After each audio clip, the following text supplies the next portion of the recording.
開始寧安護理之前，需要佈置好房間，將俾長輩使用嘅物件，例如係洋娃娃或者動物公仔、cushion呢一啲，都事先準備好。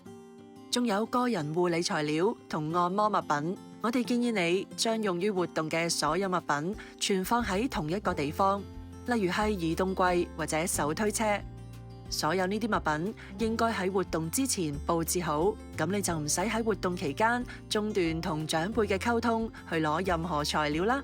確保房間嘅氣氛係愉快、平靜同放鬆。你可以預備一啲輕鬆嘅音樂，同確保房間光線充足、溫度適宜、裝飾得體、氣味令人舒服。仲要確保唔會出現干擾活動嘅噪音。